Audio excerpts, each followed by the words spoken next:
श्री गुरु तेग बहादुर साहिब के 350वें शहीदी दिवस को समर्पित पंजाब सरकार की श्रद्धा और सत्कार से भरपूर पहल। पंजाब के 23 जिलों में गुरु साहिब के जीवन और बलिदान को दर्शाते light and sound show. Srinagar, Gurdaspur, Faridkot और तख्त श्री दमदमा साहिब, तलवंडी साबो से अनंतपुर साहिब तक 4 महान नगर कीर्तन तथा 23, 24 और 25 नवम्बर को अनंतपुर साहिब में होने वाले भव्य समागमों में मुख्यमंत्री सरदार भगवंत सिंह जी मान की ओर से सभी को नतमस्तक होने का हार्दिक अनुरोध। आइए अपनी अटूट श्रद्धा और सत्कार के साथ इन समागमों का हिस्सा बने। Top story this morning, the Union Cabinet yesterday approved the scheme to promote manufacturing of sintered rare earth permanent magnets with a financial outlay of 7,280 crore rupees. Now at present, India's demand for these rare earth magnets is met primarily through imports, where China controls a bulk of rare earth magnet exports. Now, this first-of-its-kind initiative aims to establish as big as a 6,000 metric tons per annum capacity of integrated rare earth permanent magnets manufacturing in India, enhancing India's self-reliance and positioning India as a key player in the global permanent magnet market. Now, rare earth permanent magnets are one of the strongest types of permanent magnets, vital for electric vehicles, renewable energy, electronics, aerospace, as well as defense applications. Now, the scheme will support the creation of integrated manufacturing facilities involving conversion of rare earth oxides to metals, metals to alloys, and alloys to the finished rare earth permanent magnets. Now, with rapidly growing demand from electric vehicles, renewable energy, and consumer electronics, India's consumption of these magnets is expected to double by the year 2030. The government says that with this initiative, India will establish its first ever integrated magnet manufacturing facilities, generating employment, strengthening self-reliance, and advancing India's commitment to achieve net zero by 2070. As I told you, the total financial outlay of this scheme is 7,280 crore rupees, comprising a sales-link incentive of 6,450 crore rupees on these rare earth permanent magnet sales for 5 years, and a capital subsidy of 750 crore rupees for setting up an aggregate of 6,000 million tons per annum of rare earth permanent magnets manufacturing facilities. Bharat की जो requirement है, जिस तरह से make in India बहुत तेजी से आगे बढ़ रहा है, भारत की रिक्वायरमेंट लगातार बढ़ती जा रही है परमानेंट मैग्नेट की।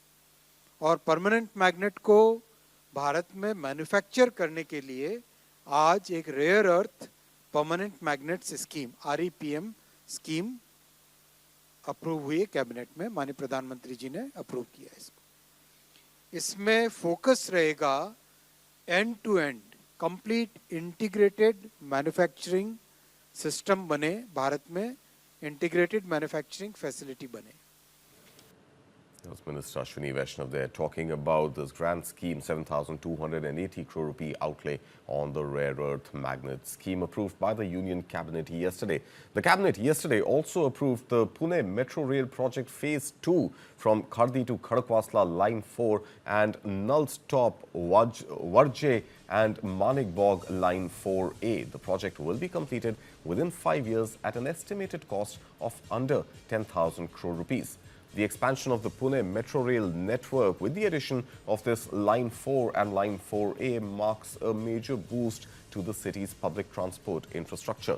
The new corridors are expected to be completed within 5 years. Together, they will add a 31.6-kilometer elevated network featuring 28 stations that will connect Pune's IT hubs, commercial centers, educational institutions, and key residential pockets.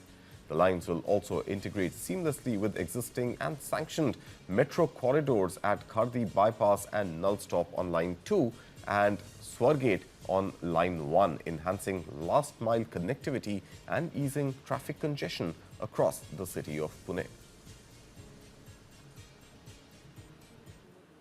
ये दो नए lines का line 4 and line 4A, ये जो खड़कवासला ये वाला area है और ये कंप्लीट जो कोथरूड और वर्जे और मानिकबाग और राजाराम ब्रिज और ये सारा जो कंप्लीटली हाईली डेंस पॉपुलेशन का एरिया है और अच्छा रैपिडली ग्रोइंग एरिया है, ये दोनों लाइंस इन एरियाज को कैटर करेगी।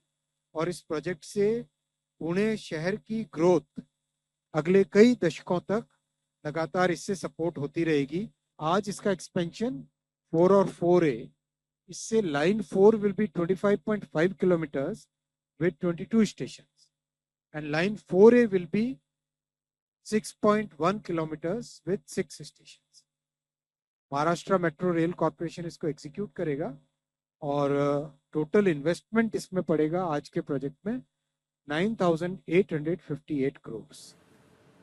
And in other news for India's macroeconomy, well, India's economy is estimated to grow at 6.6% this financial year, as per the latest estimates from the International Monetary Fund. The IMF has revised its projection upwards on account of the GST reforms that are likely to help cushion the country from adverse impact of the 50% tariff imposed by the United States. IMF says, and I quote, India's economy has continued to perform well following the economic growth of 6.5% in fiscal year 2024-25. Real GDP expanded by 7.8% in the first quarter of financial year 25-26, unquote.